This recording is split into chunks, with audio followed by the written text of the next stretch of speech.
వక్ఫ్ సవరణ బిల్లుకి తెలుగుదేశం పార్టీతో పాటుగా జనసేన కూడా మద్దతు తెలుపుతూ ఉంది.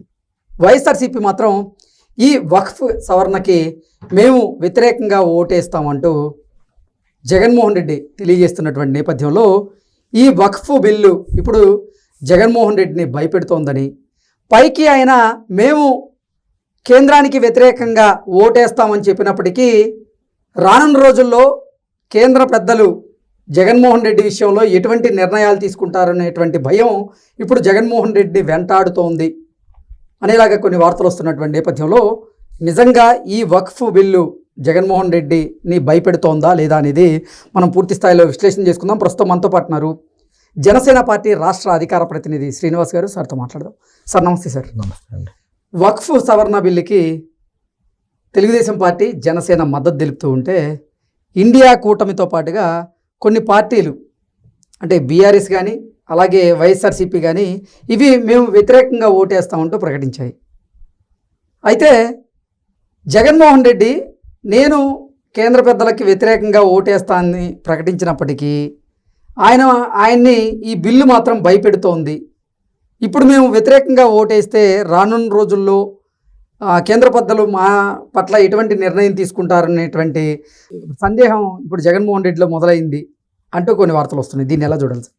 కృష్ణ గారు, సహజంగానే మీరు జగన్ గురించి మాట్లాడారు కాబట్టి చెప్తున్నాను. వక్ఫ్ బిల్ గురించి మాట్లాడే ముందు గతంలో అతను అధికారంలో ఉన్నప్పుడు కూడా ఆ టైంలో ఎన్డీఏ గవర్నమెంట్ తీసుకున్నటువంటి సిఏఏ కావచ్చు, ఎన్ఆర్సీ లాంటి బిల్లులు కావచ్చు, ఆ బిల్లులకి ఇక్కడ ఆంధ్రప్రదేశ్లో కూర్చునేమో మేము వ్యతిరేకం ఆ బిల్లుకి అంటామని కేంద్రంలో అక్కడికి వెళ్ళేటప్పటికీ అక్కడ ఓటేయడం మనం చూసాం. అవును.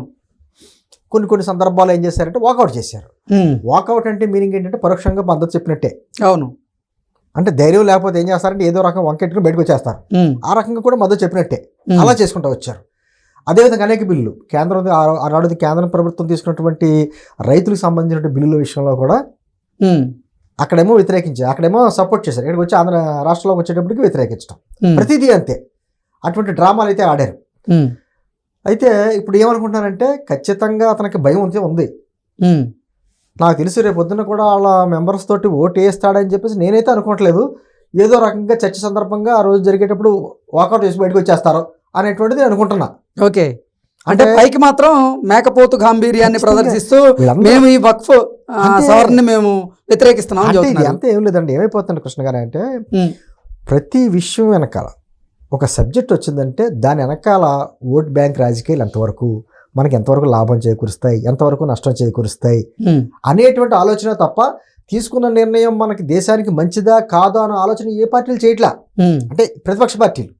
నేనేమంటున్నానంటే ఏదైనా పార్లమెంట్లో ఒక సబ్జెక్ట్ వచ్చిందనుకోండి, సబ్జెక్ట్ ఒక కేంద్ర ప్రభుత్వం ఒక నిర్ణయాన్ని తీసుకున్నప్పుడు అధికార పక్షం కదా అని చెప్పేసి మనకు మెజారిటీ ఉంది కదా అని చెప్పి ఏకపక్షంగా నిర్ణయం తీసుకోవడం ఎంత తప్పో, అసలు చర్చే చేయకుండా ఆ అధికార పక్షం తీసుకున్న నిర్ణయాన్ని ప్రతిదీ వ్యతిరేకిస్తామని చెప్పడం కూడా అదే తప్పు. ఎగ్జాక్ట్లీ. ప్రజాస్వామ్యానికి అర్థం హేతుబద్ధమైన చర్చ. ఏదైనా అనుమానాలు ఉంటే అక్కడ చర్చ చేయాలి. చర్చ చేయడం మానేసి మోదీ గారి ప్రభుత్వం తీసుకుంది కాబట్టి నిర్ణయం మేము వ్యతిరేకించాలి అని ఏంటి? ఇక్కడ ఏదో ముస్లిం మీద ప్రేమ కాదది. ఓకే. ఓట్ బ్యాంక్ రాజకీయాలు. మరి పేర్ని నాని గారు చూసుకున్నట్లయితే మాకు ఈ బిల్లును మేము వ్యతిరేకించడం వల్ల మాకు రాజకీయంగా నష్టం జరిగినప్పటికీ మేము మాత్రం ఈ బిల్లును ఎట్టి పరిస్థితుల్లో వ్యతిరేకిస్తామని చెప్తారు. ఏం లేదండి, వైఎస్ఆర్ కాంగ్రెస్ పార్టీ నాయకులకి చాలా స్పష్టంగా తెలుసు వాళ్ళకు ఉన్న బలం ఏంటంటే మాకున్న బలం ఆ బడుగు బలహీన వర్గాలకు సంబంధించినటువంటి దళితులు, అంటే ఒక మతానికి సంబంధించిన దళితులు, హిందువులు కూడా దళితులు ఉంటారు, ఒక మతానికి సంబంధించిన దళితులు, అదేవిధంగా మైనార్టీలు, అదే మాకు బలం. ఎందుకంటే బీజేపీ అంటేనే ఒక హిందుత్వ పార్టీ అనేటువంటి ముద్ర వేసుకున్న పార్టీగా కనపడుతుంది కాబట్టి దానికి వ్యతిరేకంగా నిర్ణయం తీసుకుంటే మా పక్షాన్ని ఉంటారు. ఇది కాంగ్రెస్ పార్టీ రాజకీయాలండి. ఇప్పుడు అది తల్లి కాంగ్రెస్, ఇది పిల్ల కాంగ్రెస్, తేడా ఏం లేదు కదా. ఇప్పుడు పార్టీలుగా వేరుగా ఉన్నా కూడా ఇవన్నీ కూడా కాంగ్రెస్ తాను ముక్కలే కాబట్టి వాళ్ళ ఆలోచన విధానం అలాగే ఉంటుంది. నేనేమంటున్నానంటే వీళ్ళు ఏ విధంగా చేసినా కూడా పైన నిర్ణయం జరిగింది, ఈరోజు చర్చ జరుగుతుంది, రేపు బిల్లు పెట్టబోతున్నారు, నాకు తెలిసి 100% పాస్ అవుతుంది. ఆ రోజు ఆర్టికల్ 370 ఉన్నప్పుడు కూడా ఇలాగే అన్నారు, దేశం మొత్తం ఏదో అయిపోద్ది, కాశ్మీర్ ఇది అయిపోద్ది, రకరకాలుగా అన్నారు. చక్కగా ఉంది కాశ్మీర్.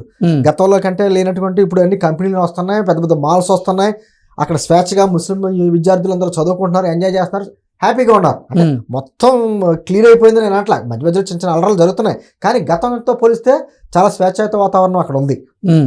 అక్కడ కనీసం త్రివర్ణ పతాకం ఎగరేసేటువంటి పరిస్థితులు ఉండేవి కాదు అప్పుడు. ఇప్పుడు ఖచ్చితంగా వాళ్ళు ఎగరేసుకుంటారు వాళ్ళే. ఏంటంది ఒకటండి, ఈ ఒక్క బిల్లుకి సంబంధించిన విషయం ఇప్పుడు వచ్చేటప్పటికి గతంలో కాంగ్రెస్ పార్టీ తీసుకున్నటువంటి దుర్మార్గమైన నిర్ణయాలు ఇది ఒకటి. ఓకే, కేవలం ఏంటంటే మైనార్టీలు అంటే మనకి ఒక అమ్ముడిగా వచ్చేటువంటి ఓటు బ్యాంకు, ఆ ఓటు బ్యాంకుని సముదాయించుకుంటే చాలు అనేటువంటిది భావంతో ఉన్నారు తప్ప ఇప్పుడు ఈరోజు ఈ నిర్ణయం తీసుకున్నాం. దీంట్లో ఏమైనా లోపాలు ఉన్నాయా చెప్పండి అంటే లోపాలు చెప్పరే. ఇప్పుడు మనమే అంటున్నామండి ఒక బిల్లు గురించి మనమే మాట్లాడుకుందాం. నిజంగా కేంద్ర ప్రభుత్వం తీసుకుని ఎందుకు తీసుకోవాల్సి వచ్చింది అంటే, యాక్చువల్గా మన భారతదేశంలోనే దాదాపు 15 కోట్ల మంది, రెండో అతి పెద్ద హిందూయిజం తర్వాత ఇస్లామిజం కదండి పెద్దది. అయినా కూడా వాళ్ళంటే భారతదేశంలో ఏమైపోయింది, వాళ్ళు వేరే ఒక వర్గం అనేటువంటి భావన ఉంది. అందుకని వాళ్ళకి వేరే వర్గం అనేది క్రియేట్ చేసి దానికి వేరే వాళ్ళకి ప్రత్యేకమైన చట్టాలు, ప్రత్యేకమైన సదుపాయాలు. ఇప్పుడు రాజ్యాంగం అంటారు కదా, మనకి అన్నిటికంటే ఏంటి భారతదేశానికి సుప్రీం ఎవరైనా ఉన్నారంటే రాజ్యాంగం. రాజ్యాంగం కులాల వారీగా, మతాల వారీగా, ప్రాంతాల వారీగా తీర్పులు మన ఏమి నిర్ణయాలు చెప్పదు. అందరికీ ప్రాథమిక హక్కులతో సహా అందరికీ సమాన హక్కులు ఉన్నాయని చెప్తుంది. అటువంటి చెప్పినప్పుడు ఇటువంటి ప్రత్యేకమైనటువంటి చట్టాలు ఎందుకు? వక్ఫ్ బోర్డే ఉందండి, వక్ఫ్ బోర్డులో కొన్ని దుర్మార్గమైనటువంటి కొన్ని లోపాలు ఉన్నాయి. ఒక్క సవరణ చేస్తున్నారు బిల్లుని. అవును, ఆ బిల్లుని రద్దు చేయట్లేదు, లేకపోతే ఆ బిల్లు తీసేసి కొత్త బిల్లు పెట్టట్లా. ఇప్పుడు భారత రాజ్యాంగం మనం రాసుకున్నాం, 75 సంవత్సరాలు అయ్యింది, 106 సార్లు సవరణ చేసుకున్నాం. అంటే రాజ్యాంగం మీద మన నమ్మకం లేక, అంటే హిందూ దేవాలయాల మీద ప్రభుత్వానికి హక్కులు ఉన్నప్పుడు అదే నేను చెప్తాను. ఎందుకంటానంటే రాజ్యాంగం గురించి ఎందుకు మాట్లాడితే 106 సార్లు సవరణ చేసుకున్నా కూడా మన రాజ్యాంగం అంటే మనకు నమ్మకం, గౌరవం ఉంది.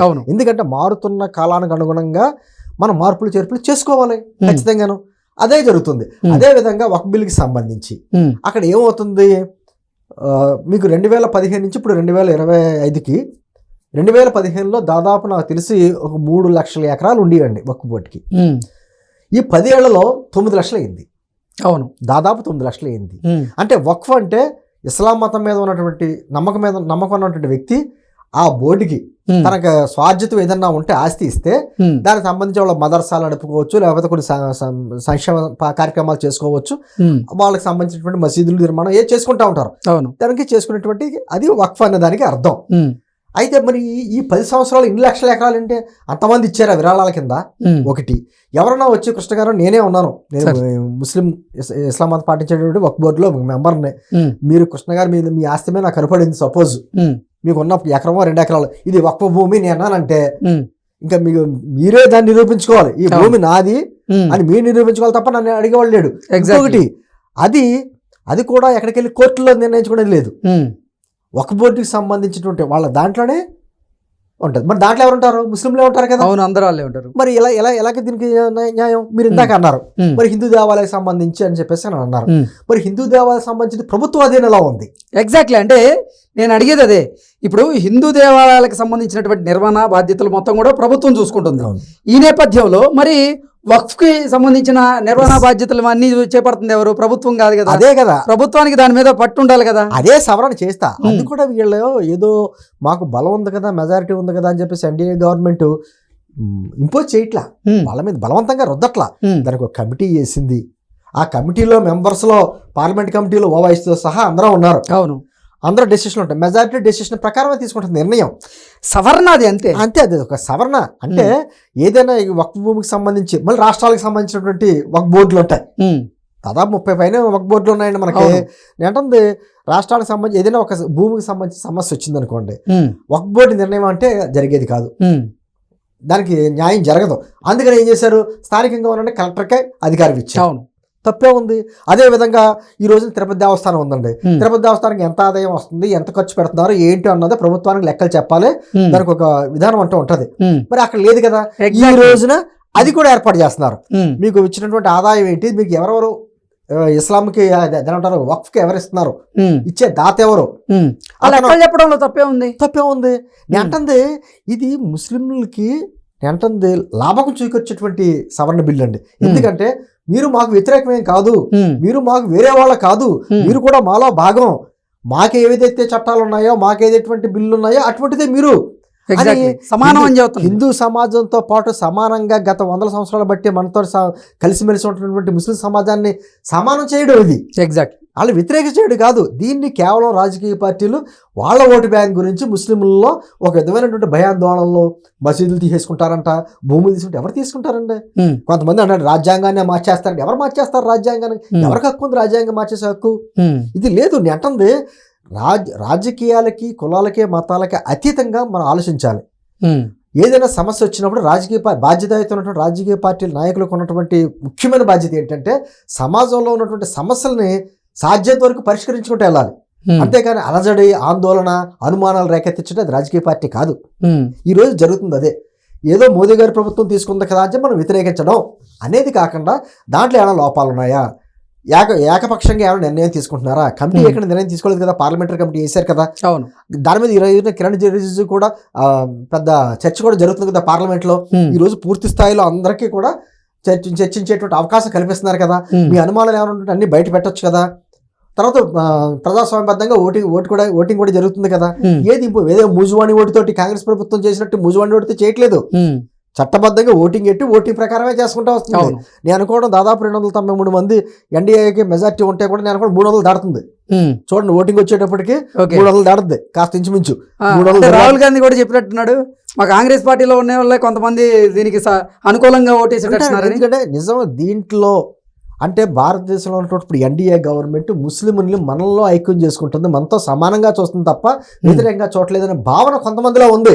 సరే, ఆ పార్టీకి నిర్ణయాలను బట్టి కొంచెం మాట్లాడలేకపోవచ్చు, కానీ రేపు ఓటింగ్లో చూపిస్తారు ఏంటన్నది. ఏమంటున్నానంటే కృష్ణ గారు, ఒక్కసారి ముస్లిం సమాజం కూడా ఒకసారి ఆలోచించుకోవాలి. దాదాపు 49 నుంచి 50 దేశాలు ఈరోజు ముస్లిం కంట్రీస్ ఉన్నాయి. అక్కడ ఉన్న పరిస్థితులు ఏంటి? భారతదేశంలో ఉన్న ముస్లిం పరిస్థితి ఏంటి? మన పక్కనే ఉన్నటువంటి బంగ్లాదేశ్, పాకిస్తాన్, ఆఫ్ఘనిస్తాన్, ఈరోజు ఇరాక్, ఇరాన్, గాజా, అక్కడ గొడవలు జరుగుతుంది చూసారా? ఎక్కడైనా ముస్లిం సమాజం క్షేమంగా ఉందా? మన భారతదేశంలో ఉంది. ఎగ్జాక్ట్లీ.